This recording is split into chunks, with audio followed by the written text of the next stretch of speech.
gals, and welcome to another video from the team here at BlenderTech.com. If you enjoyed or learned something from the video, consider liking it and consider subscribing for more Blender, Unity 3D coding, and all sorts of other CG related videos. Lastly, don't forget our motto, create your way. So I haven't done a Unity related video in forever, even though I've been doing a lot of time in it, doing personal projects, working on a little construction simulator, a little submarine simulator, just a few little games. But I wanted to go over the basics of player movement and player looking. Now there is many ways to do this, probably more than I could even talk about, but one of the ways to do it is very simple, and I want to go over the code quickly about how to do that and how you can apply it to your game. And so we're going to set this scene up, and we're going to go over the code very quickly so that you can set up your own player movement and player look script or mouse look script, and you can edit them to your own needs, and you just get a little bit more feeling for how player movement and how looking with the mouse works in Unity. So our end result is simply just going to be two scripts, a player movement script and a mouse look script. And we're going to have a player with a camera parented to him so it follows the player. The player is just going to be a capsule, as would be with any beginner tutorial. And so our end result is going to be such that we have this little player character here, and the camera follows when I turn the mouse, as you can see in the scene view. And in the game view down below, we can move around, we can walk. And you'll see it moving around, and if we run into a square, bump, we stop. And I've also added an extra little part where if we hold down shift, we just increase the speed at which we move, so it's a little bit of a run thing. And now there's settings in here to change the dampening of the mouse, to make it so that you can only look 90 degrees up and 90 degrees down. So you can adjust a lot of variables in here. You can make the mouse movement a lot smoother. There's dampening involved in that. And this may not be the best way to control your characters. There is the character controlling character controller component you can add on, but it's always good to learn and practice scripting, and it'll just, in the end, when you can create things yourself instead of using pre-made stuff, it's, I believe, more beneficial. It teaches you more, even if you may not use it, and it gives you a better understanding of how things work. So anyways, let's get started. Let's start a new project here, and we will go over creating this scene here. So I'm just going to go File, New Project, and I'm just going to save it to my Projects folder. You can go anywhere, but I like to keep everything organized. I have a folder on my secondary hard drive just for Unity stuff, and within that I have a folder called Projects, and within that I have a folder called Personal, and there's also third party, there's YouTube, I have a few different folders in here, and then within Personal I have all my personal projects in here as well, because eventually you're going to have dozens of projects on the go, and each project might have dozens or hundreds of folders, and each folder is going to have dozens to thousands of files. So keeping things organized in Unity is very important. So I'm just going to select our new project folder, and we're not going to choose anything else. We're just going to hit create, and we will get started. Now, just so that you're aware, I have changed it so that I use Visual Studio for doing all my coding. That way I can debug on the fly. I don't have to save my script and then go back into Unity to see if there's any errors. I can do debugging on the fly. I suggest you do this. You can download Visual Studio 2010 Express for free, and then just Google Unity VS Tools, and it's just a simple add-on, and then all your scripts open up in Visual Studio, and all you have to do is go project settings, I believe, no, preferences, and then external tools and external script editor is just it'll be set up like this, but basically you choose Microsoft Visual Studio 2013, and it automatically sets it all up for you so that you're ready to go, and it'll add a little thing up here for Microsoft Visual Studio. But either way, you can use mono regardless. It's going to be exactly the same. I'm just able to debug on the fly. So let's go ahead first and create a quick little scene here so that we have something to see. So let's just add a 3D object. Let's add a plane first to act as a floor, and let's scale it up, say 10 times. So there's 10, 10, 10. That'll give us lots of room to walk on. And let's add a lamp right in there. So let's just add, say, an area lamp, and we'll drag it up above the plane. Oh, sorry, that's resize. We'll drag it up above the plane so we get some light. Oh yeah, we should get some light either way. Make sure this is at 0, 0, 0. And just above, sorry, 0, 0, 3, 0 will work, and your plane is at 0, 0, 0. Let's add some boxes just for objects to see, so some cubes. And then let's just move them into some random spots. Let's duplicate them. And yeah, just move a few boxes into various places. They can be at different heights, they can be at floor height, doesn't really matter. And then lastly, let's create a capsule right in the center, and this will be our player. So you can size it however you like, but that'll be our player. And that is the basics of our scene. I just need to get this directional light, or this light, so that we can actually see. Let's turn the intensity up maybe. It's not liking this scene. Change that. Let's delete our area light. And let's change that to a directional light. That should give us lots of light to see. Yes, indeed. Turn the intensity down even a little. Alright, that should work. I'm going to bring it up just so it's not in the way. Good enough. Alright, so yeah, if we play our scene, we can't do anything yet, but we have our player, we have some boxes to collide with, and we have a big huge plane to be able to play around on. So let's get started with the actual player movement and mouse look scripts. So I'm gonna start with the mouse look script. That will allow us to look around. First of all, however, let's set up our camera. So let's select our camera in the scene editor. Let's position it so it's just above our character's head. You can position it wherever you want, but our camera will be following it essentially. So let's just position it. Some people like to position it so you can't see the cylinder. I like to position it so that you can just barely see the cylinder in the middle of your screen, so that you actually know that it's there and that you are following it. So something like that maybe. Even go a little lower so we can see our boxes and such, or you could angle it down a little bit. All your preference, but somewhere around there. So we are good to go. So let's create a new folder down here in the projects window. Let's create a new folder. This is pretty standard. Just call it scripts. This is how you keep everything organized. You might have scripts, you might have art, you might have models, you might have editor, however you arrange your stuff, but scripts is a very standard, and it explains itself. So in the scripts folder, let's make 2 new scripts. Let's create 2 C# scripts. I will be programming in C#. If you want them in JavaScript, I can very easily repeat the tutorial in JavaScript.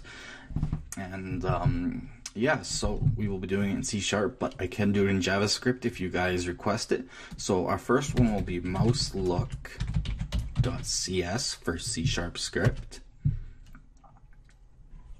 Well, I guess it already adds that. You don't have to add the CS. That was kind of dumb.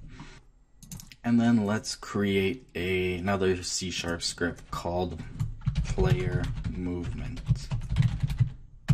So I name my scripts using I think it's Pascal case, where the first character of every word is capitalized, and in the code our variables will use camel case, as would be standard for C#. Now you can see, because I accidentally named that mouselook.cs, it created that as our public class namespace. So I'm just going to delete this and recreate it so we don't get those parsing errors.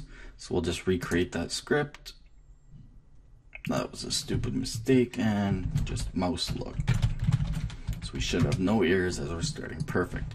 So you'll see if I open this up, it's going to open Visual Studio, it's going to create the solution, and it opens up the Unity scripting API available for me directly in Microsoft Visual Studio, which is very handy. I don't have to have a browser open. But otherwise, the scripts work exactly the same as in Mono. So if you're using Mono, it's exactly the same. I just like to use Visual Studio because all I have to do with a starting script is set up my formatting the way I prefer, which is like that, and from there on everything's formatted exactly the way a standard script would be. But if you prefer your brackets to be the standard mono way, just like that, then hey, whatever works for you, it's all gonna read the same in the end. So let's open up our mouse look script, and just for the heck of it, so it's ready, and let's open up our player movement script. So there, we'll have player movement and mouse look. And so yeah, I'm just going to set up my brackets quickly, and we will get started with the mouse look script. So I'm just going to Control S to save. It works exactly the same as in Mono. When you want to save a script, just hit Control S.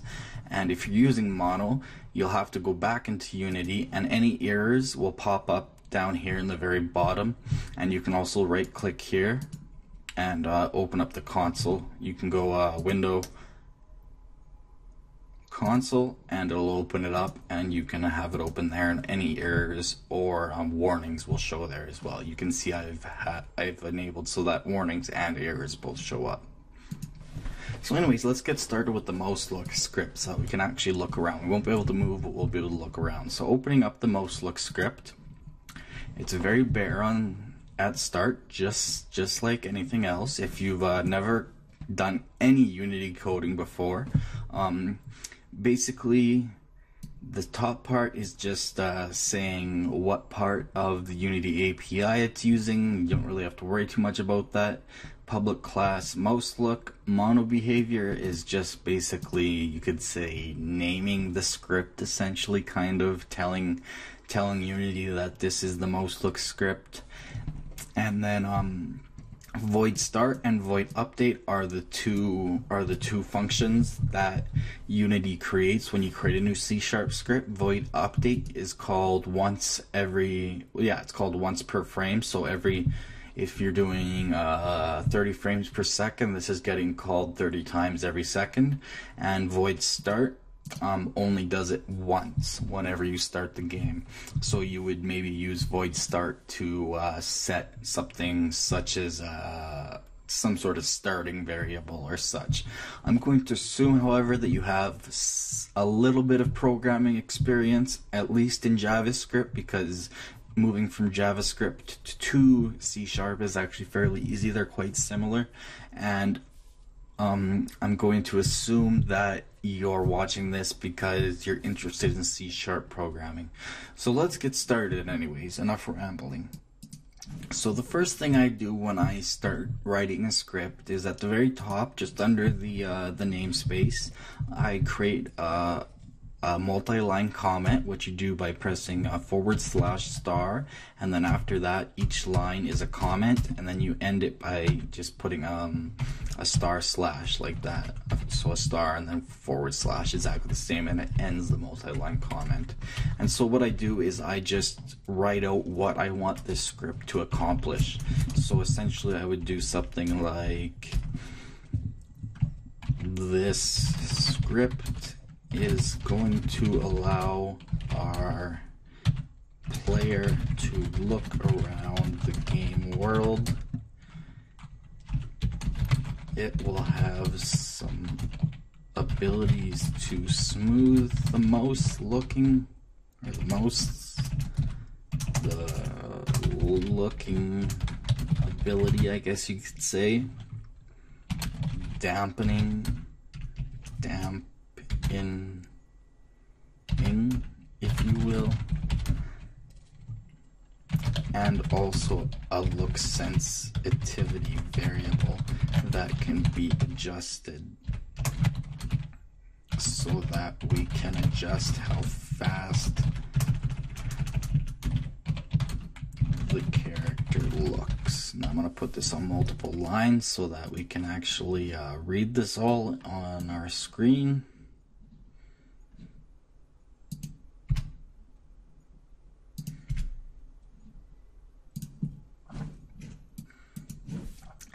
And we also,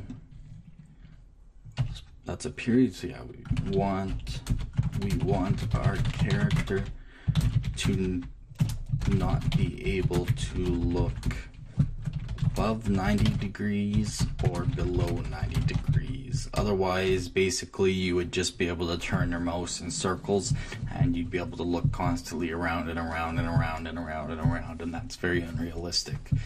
Your player's ability to look should be clamped. So I'm just going to put in a little keyword there. We want to clamp the amount or the degrees we can look, in simple terms, I guess. And so we're going to end our multi-line comment again with a asterisk followed by /, and so that's a multi-line comment there. This here is a single line comment with a double /. I'm sure you know how that works.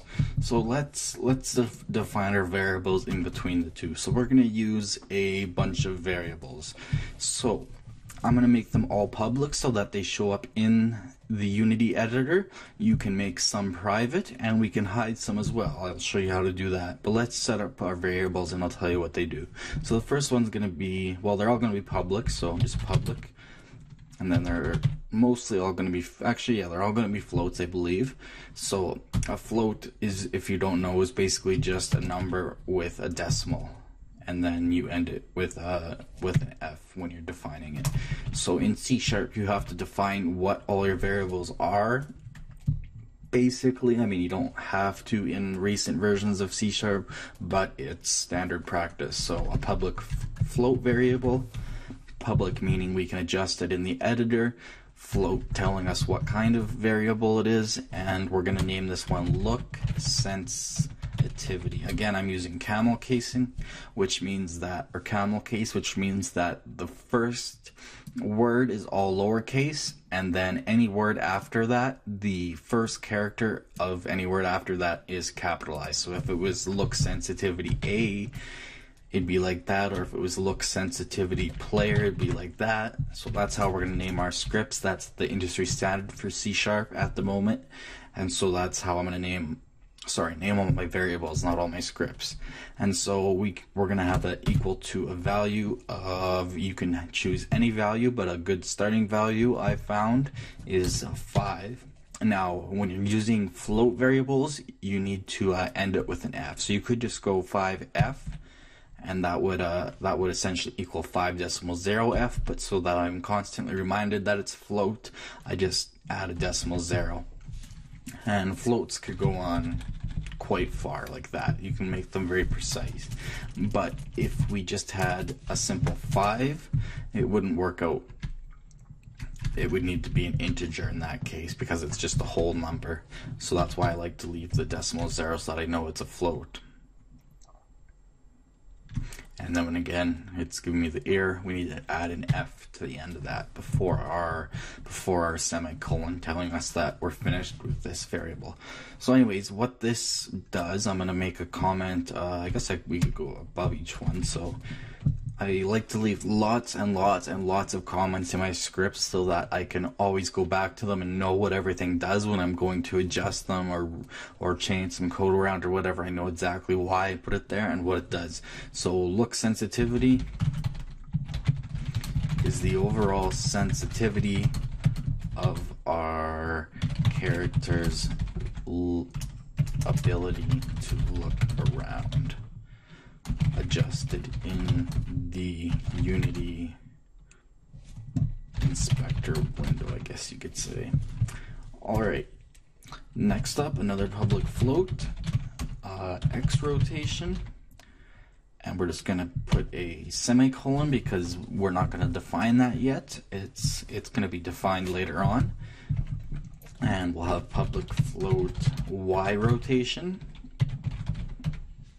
So what these are is X and Y rotation. I guess you could put a slash or however makes it easier for you to see. I think a slash is quite distracting. X and Y rotation is a way to store number that will tell Unity how far we have rotated in the X and Y axis. So one is going to be for horizontal looking movements and one is going to be for vertical looking movements. Let's clean that up a bit. Alright, moving on, we're going to have a public float current X rotation, ending with a semicolon because we're not going to define that yet either, and a public float current Y rotation. Again, same deal. So what these are, so current X/Y or X and Y rotation is a way to define where we are currently looking, aka rotated to in both axes, and also will be used to dampen the lookability of the character, or of the player, I suppose. Next up, we're gonna have two more that work on X and Y that aren't defined with any numbers yet. We're gonna have a public float X rotation V, and we'll put a little comment, V equals, or V for velocity, semicolon to end that, and public float Y rotation V. So put V for velocity so that we know that, and I guess we'll make that one first. After that, we'll leave a comment that says these next to vars for variables.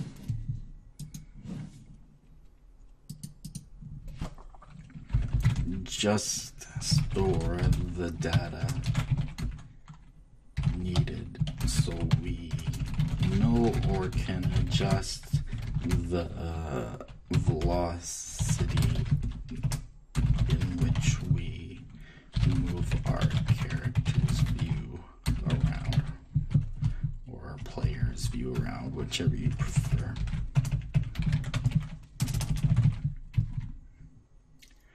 And then lastly, we're going to have a public float look smooth damp. You could call it anything else you want. I just find that makes a lot of sense, and we're gonna define this as a variable so that we can adjust any of these, but we're gonna just define a starting value of 0.1, and then F for float and the semicolon to end it. So that's just gonna be, we'll put our comment in. This variable is a number defining how smooth our looking is for our player. I will get more into using the math function and smooth damp function to smooth out our look, or the way our player looks. So now I believe we have set up all our variables. We have no warnings or errors here, and if you're using mono, you'd have to hit Control S to save it, and that star would go away. It's exactly the same in mono. Then you'd have to go into Unity and see if there is any errors in your console. As you can see, I have a warning. That's just because of the way because I'm using Visual Studio, and I can clear warnings because they don't prevent anything from happening. It's just a warning, not an actual error, which would stop you completely. So void start we can essentially get rid of if we wanted to, but I just like to leave it there because you never know when you want to adjust this script and add more onto it, you might need to use that. So it's always good to leave it there when you're just learning. So void update, however, is where we're going to be doing all of the coding, or all of everything that has to do with this, because we need to be able to look on every single frame. So every time the frame updates, we need to be able to change how far, how fast, and where our character is looking. So we are going to start off with some of our variables, and we're going to go Y rotation. So that's one of our variables that were used, and we're going to go plus equals. And basically what plus equals means, if you don't know, is the same as equals Y rotation plus whatever. So plus equals is just a short way to say Y rotation equals Y rotation plus whatever. So equals input. So basically we're getting some input from the computer, whether it be a keyboard, a mouse, whatever. We're going to do dot get axis. So we're going to be working on an axis, and you can see that it wants a string called an axis name, and this string that we're gonna put in brackets is gonna be called mouse x. You'll see Visual Studio's filled in all the quotations for me, but strings need to be surrounded by quotations, obviously. And we're gonna multiply mouse x by our look sensitivity. And then finally we'll end our statement with a semicolon. So what this is saying, if we go up and read this, basically is Y rotation. So Y rotation, it's a way to store a number that will tell you how far we have rotated. So basically our Y rotation is going to be the input we get on the mouse's x-axis times the look sensitivity. Now you may be asking, why are we using the mouse's x-axis for the Y rotation? And that's because you kind of have to think of it. It's hard to describe without bringing my webcam and the whiteboard up. But if I go into Paint, I guess quickly I could show you basically if you had an x-axis and a y-axis. Whoops, why is it doing that to me? So our x-axis and our y-axis, so the x in red, the y in green. Basically, the x-axis is, or since we're doing the Y rotation, that will be, in this case, that would be so that we're turning around, basically around a pole. Imagine the y-axis, the green one, as a pole, and you're rotating around it. So that would actually give you horizontal movement. Whereas if when we go to X rotation, that would use the Y, which would basically be spinning us around the other pole, the other direction, which would give us vertical movement. And it'll make more sense once we actually get into the game and test it. Kind of hard to describe, like I said. Anyways, so our next one is very, very, very simple. It's an exact copy. It's just X rotation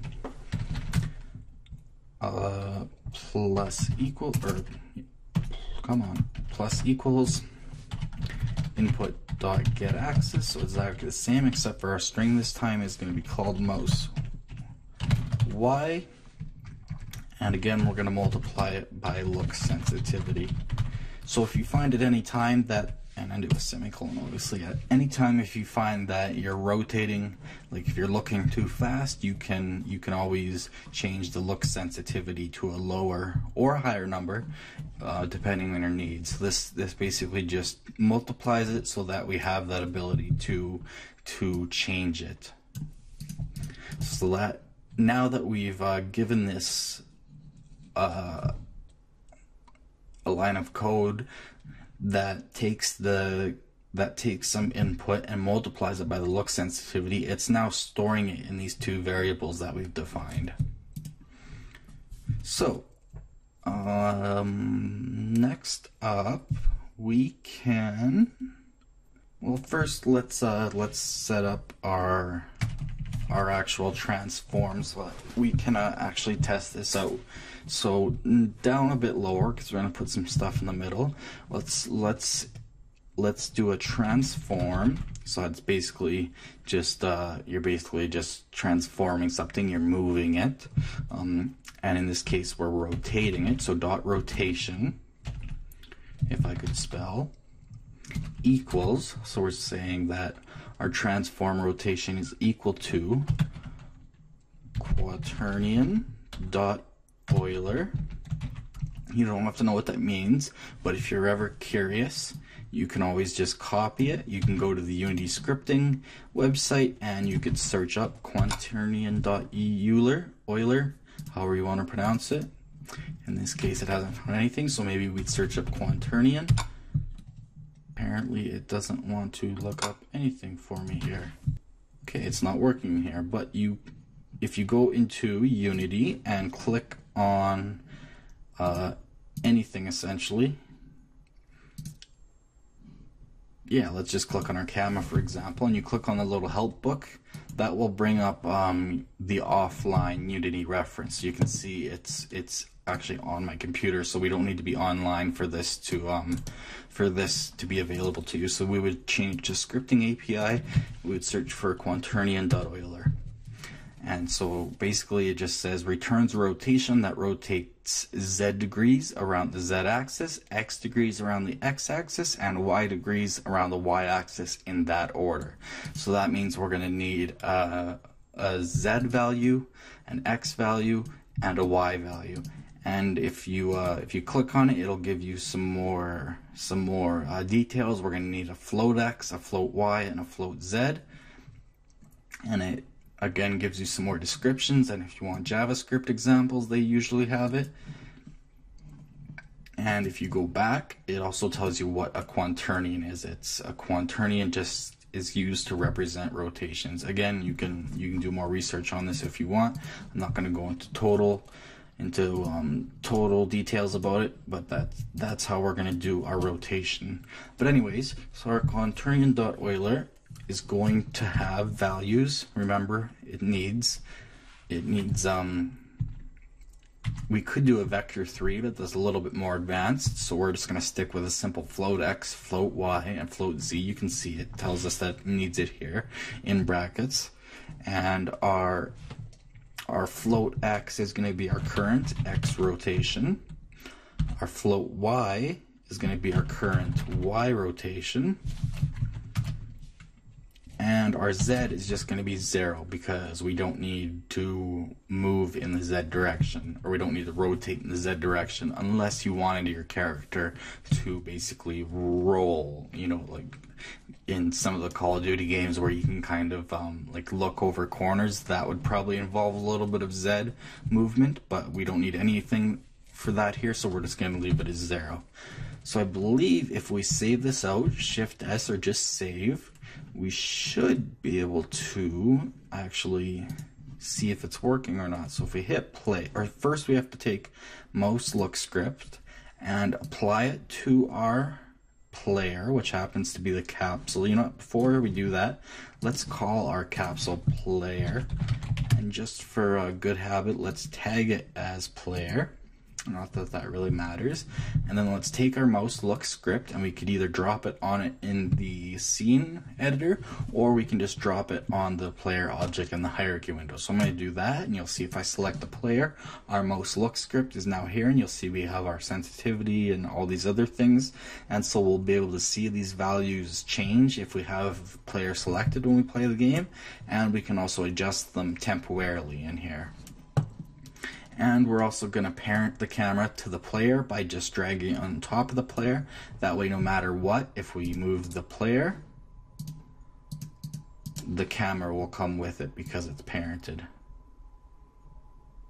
Just like that. So I am simply just going to reset that to 0 decimals, or 000, however, by hitting reset.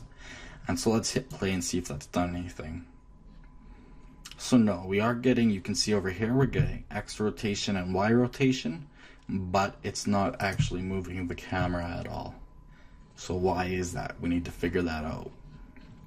So we know that something is happening. We are getting, you'll see if we move our mouse horizontally, the Y rotation is turning up, or is moving positive or negative. And if we move our mouse up, the X rotation is going positive, and if we move our mouse down, the X rotation is going negative. So something is working. That's a good sign. We have no errors. So let's uncheck play, and let's go back into the script editor, and let's get this so we can actually look around. So I'm going to add a quick comment above our transform.rotation. I'm just going to say takes current X/Y rotations and uses them to rotate the view, the player's view, in the most basic terms I can use. So in theory, you would think that this would work. However, the reason it doesn't work is because current X rotation and current Y rotation have no values attached to them. You'll see if we, again, when we go back to test it the first time, or our second, third, fourth, fifth, whatever time, you'll see no matter what, we're not getting a current X or Y rotation. We're getting input of X and Y rotation, but we don't have current X and Y rotation. So that's why it's not moving around. So let's change that. Let's fix that. I don't want to say fix, but yeah, let's make that happen. So to do so, we need to define current X and Y rotation. So to do so, all we need to do is go current, we'll start with X, so current X rotation, and we could go equals 5, and that would define it. We could save that, and we could try it. It's not going to give us any errors. And you'll see current X rotation is 5, but it's not doing anything. It's not moving, it's not changing anything, and it's now, yeah, it doesn't do anything. So we can't simply just define it as a simple number, a simple integer. We need to define it as, we're gonna use our dampening in here. We're gonna go math f.smoothDamp. So again, you can look this function up in the Unity scripting API to see more details about it, especially the math f function in itself has tons of different things you can do with math. And we're going to take current X rotation, comma, X rotation, comma, you'll see up here what it wants. It wants a float current, a float target, it wants a reference to a float of current velocity, and then it wants a float of a smooth time, so basically how much to smooth it. So the current is obviously our current X rotation, our target is X rotation, which we've defined by our input, and we need a reference to a current velocity, so we're going to do that by ref. And what is our current velocity? Well, we've already made those variables. That would be X rotation V standing for velocity, so that fills in that one. And lastly, the float smooth time is going to be our look smooth damp variable. And we'll end that off with a semicolon. And so yeah, basically we've used the variables that we already defined to create a current X rotation assignment. So we've assigned essentially this outputs a value to current X rotation. So let's save this and see if that does anything. So we'll go back into Unity, we've saved our script, and let's hit play and see what happens. So now we can look up and down. So you'll see that current X rotation over here is now giving us a value. We're getting a value back. And X rotation V, so velocity, is also getting a value. You'll see if I move it very fast, it's a very high number, but if I slow it down, it gets to be a very small number. If I stop completely, it turns into a very, very small number. That E means to the power of -6, so it turns into a very small value because we have very little or no velocity right now. So yeah, we're getting a current X value given to us, so we're getting a value back that we can use, and we're getting a velocity value that we can use, but we obviously can only look up and down. And this describes very well how you would assume the X because what we did was we worked with the current X rotation. You would assume that to make us look left and right because the X-axis goes left and right. But again, what we're doing is we're rotating around the X-axis. Again, imagine it as a pole and you're rotating it around. But you can see right now, what I can do is I can look all the way down and all the way up, and I can keep going and going and going and going and going and going and going, and basically my character is just flipping around and around and around and around. So that's an issue that we're going to have to solve. Otherwise, that's very unrealistic. But let's work on getting our left and right movement down first. So that's extremely easy, and let's leave ourselves a comment that says. This assigns a value to current X rotation, which are transform.rotation part of the script needs to actually move the view, or change the view, I suppose you could say, and is smoothed out by the number, or the variable,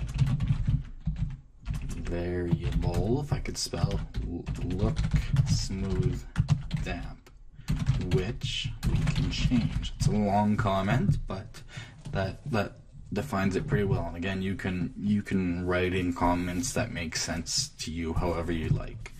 So we need to do one for the Y rotation, obviously. So it's going to be very simple. Again, just like we did above here with the X and Y rotation axis values, it's just basically an inverse copy. Sort of current Y rotation equals, and we're going to use the math F function, and we're going to use the smooth damp part of that function again. And again, it's going to look for the same four values. So current Y rotation this time is our current, and our target is going to be a Y rotation, and then we need a reference to a float velocity, so that's our Y rotation velocity, and it needs a smooth time float value, which is our look smooth damp. We use the same one for X and Y. However, if you wanted to change it so that it was, say, smoother in the X rotation value, so if you wanted it so it was smoother looking up and down, and it was less smooth looking left and right, you could create another variable, or two variables, I guess. So you'd have look smooth damp X and look smooth damp Y, and you would have to simply just make look smooth damp X equals some number and look smooth damp Y equals some number, two different variables, but we're going to use the same one for both of them so that it's consistent. So we have no errors, we're good to go. Let's save this and let's give it a quick test. So if we go back into Unity and hit play, come on, there we go. We can now look completely around. But again, you'll notice that I can still spin all the way around, and it's a little touchy, but I found that these settings are pretty good. It's not like it's super twitchy, but it's not super slow like this either. Right? We can look around at a fairly decent pace. So I found these values to work out pretty good, but again, you can obviously adjust them. You can adjust them temporarily in here in the inspector window, but to adjust them permanently, you would want to obviously change them in the script. So the next thing we need to do is to change that, or to fix, I'm going to call this a fix the fact that our player can constantly spin around and around and around and around and around the x-axis. So to do so, we're going to make a new part of the update function, and we're just going to make a comment first. We're going to say prevent the player, if I can spell, from spinning around constantly. So to do so, it's very simple. This is another math F part of the math F function, and it's called .clamp, which makes exactly as it sounds. It clamps it. It clamps our view. So we're going to say X rotation. We don't need to worry about the Y rotation because we can obviously spin around in circles in the Y axis all day long. But we do need to clamp the X rotation. You can choose any values you want, but what we're going to do is we're going to assign it a value here. And we're going to assign it math f.clamp, just like I just said. And so math f.clamp needs three values. It needs an integer value, an integer min, and an integer max. So our integer value is going to be X rotation. Sorry, give my brackets. X rotation. So that's the value that we want to clamp, and the minimum amount that we want to clamp it to, so this is going to be in degrees, is going to be negative 90 degrees, and the maximum value that we want to clamp it to is positive 90 degrees. As simple and easy as that. So now,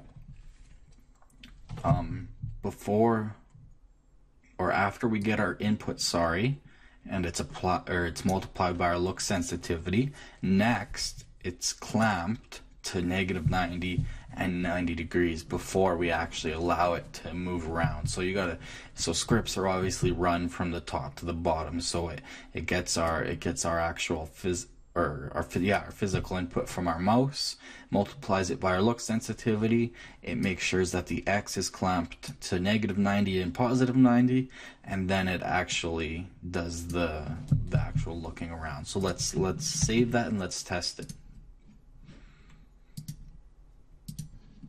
So now if we look up, you'll notice if I move my mouse up, I'm looking down, and if I move my mouse down, I'm looking up. We're going to fix that.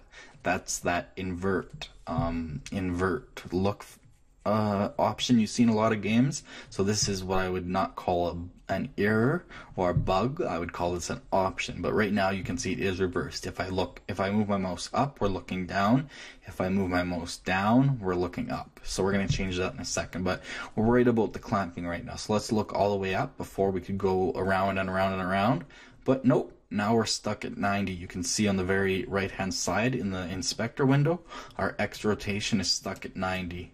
I can't go above 90 no matter how hard I try. And if we go down, it is stuck at positive 90. I can't go any further. And you can see in the scene window that our player gets stuck directly at a 90-degree angle, and the same way if we go back at a 90-degree angle.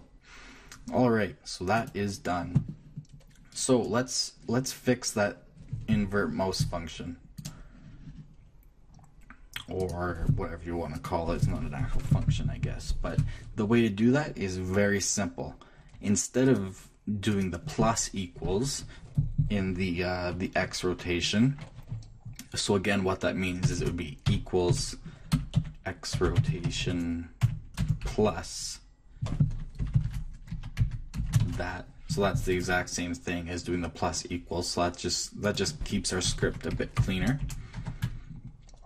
Just to describe that a bit better now. But anyways, instead of doing a plus equals, we're just going to do a minus equals, and that will simply invert it. So instead of doing X rotation equals X rotation plus all this, it's just going to do minus. So if we save this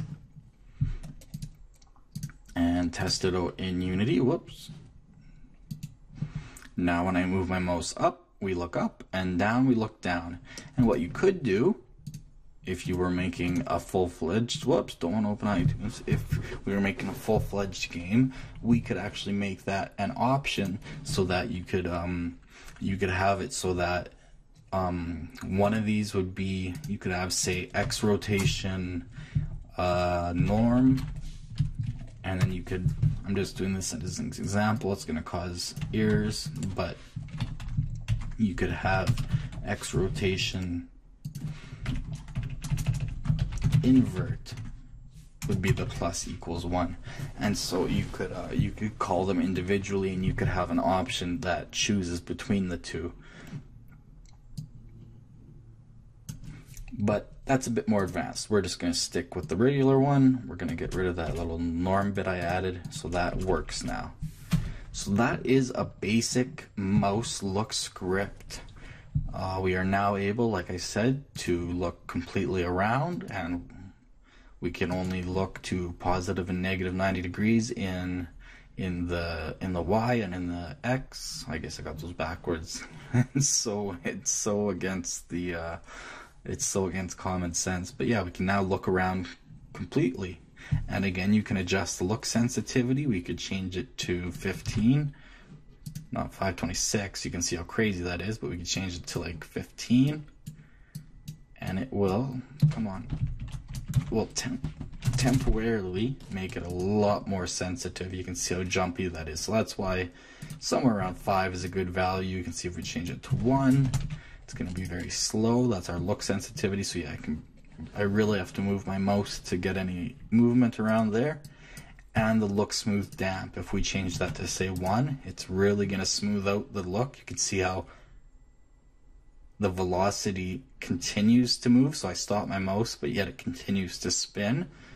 So it keeps the velocity going. And if we change it to 0, it basically is very rigid, and wherever our mouse is where it translates to in a rotation. So yeah, that's why you want to use a nice low number, but not 0 and not 1.